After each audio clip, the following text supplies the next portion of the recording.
One of the most common or frequent comments I get on my videos is, how exactly did you manage your time at A-levels? I tend not to reply to these comments because I don't think I really did, which probably sounds kind of bad coming from me, but to be honest, I wasn't the best with time management. Now, over the last 2 years at medical school, I've had to really hone in my skills of time management. As content grows bigger and time gets smaller, I'm forced to do a lot more learning in a lot less period of days. In this video, we're going to be talking about the lessons that I've learned.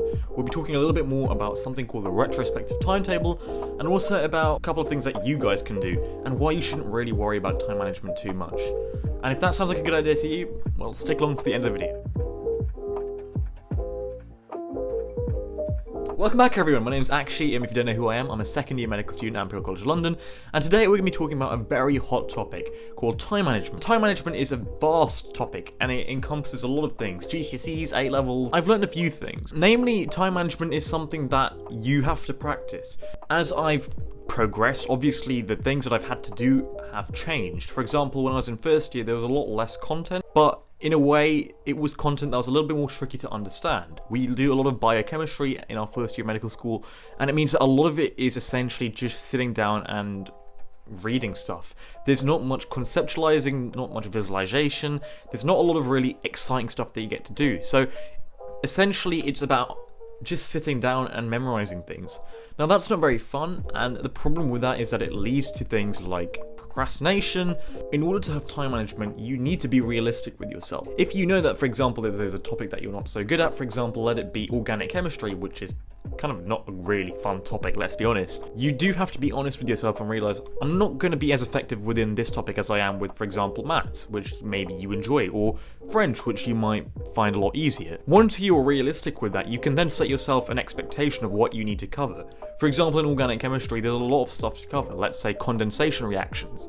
And condensation reactions, again, are not very interesting. But if you know that you're not very good at organic chemistry, nor do you find it very exciting, you can then realize to yourself, I should probably spend a little bit more time on this. And it's taking into consideration all of those factors, whether it's your interest in the subject, the content, the difficulty of it, how easy it is to understand, how much teaching you've had on it. All these factors are going to combine together to really form how well you manage your time on the particular topic. With time management also, it's really important to understand that sometimes time management can be bad for you. And the reason why time management can be bad for you is that a lot of people fall into this trap, me being one of those people, where you structure your time down to the T and down to the second, that you really don't have any breathing space. And whilst it might seem like a good idea at the time, what you've actually done is you've actually reduced the amount of error that you have. Now naturally with all things you're going to have error, whether it's the case of you having things coming up that you just can't miss, or whether it's just you spent too much time on a certain period of revision. That's going to have a knock-on effect for the rest of your schedule. Not only is it going to essentially mean that you're going to feel a lot more discouraged, it's going to make you not be able to cover as much as you wanted to. And having that sort of real nailed down timetable, whilst it may feel like that you're doing a lot more, in actual fact you'll just be a lot less productive. So the structured idea of time management is something that I really don't like, and I don't appreciate the concept that time management has to be structured so far down that you don't have any time to relax. I don't think that's a good nor productive way of organizing your time. So let's talk a little bit about the retrospective timetable, because it seems like this is a good time to bring it in.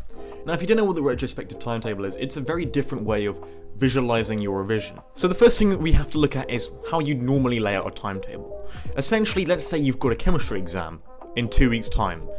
For the first 2 weeks, what you're going to probably be doing is setting up revision slots where you've got time and assigning each one to a topic. That's probably what most people do, and you wouldn't be incorrect. That's a perfectly normal revision timetable. But there are a lot of problems with this system, namely that it's so tight down to the mark that you don't have a lot of time to adjust your timetable.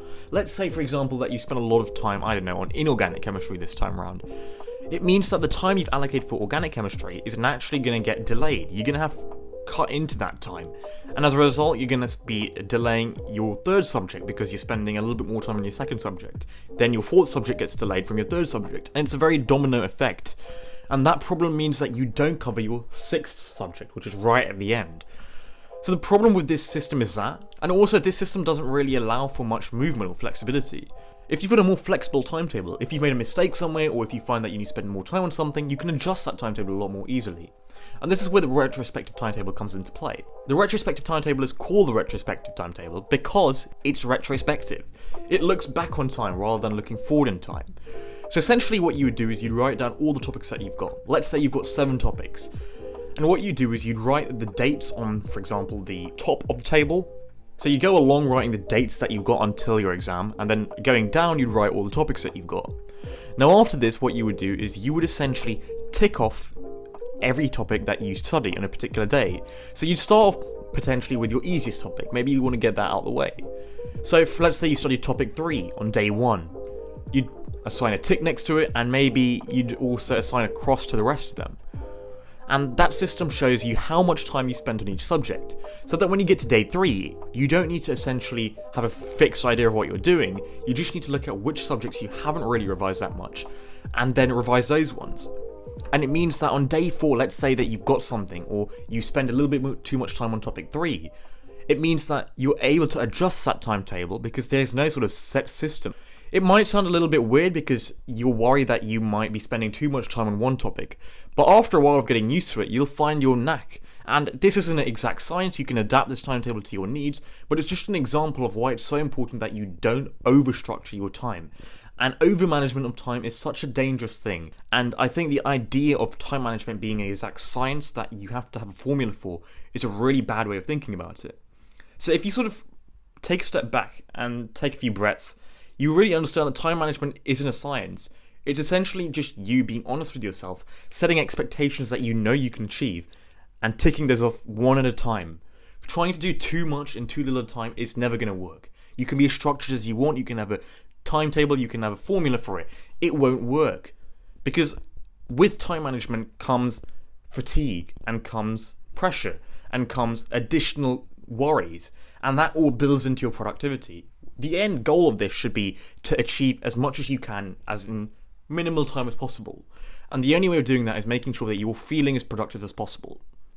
And my final take on this topic, or this video, which is kind of a little bit different to normal videos, is that you've got to really understand to not stress yourself out about this.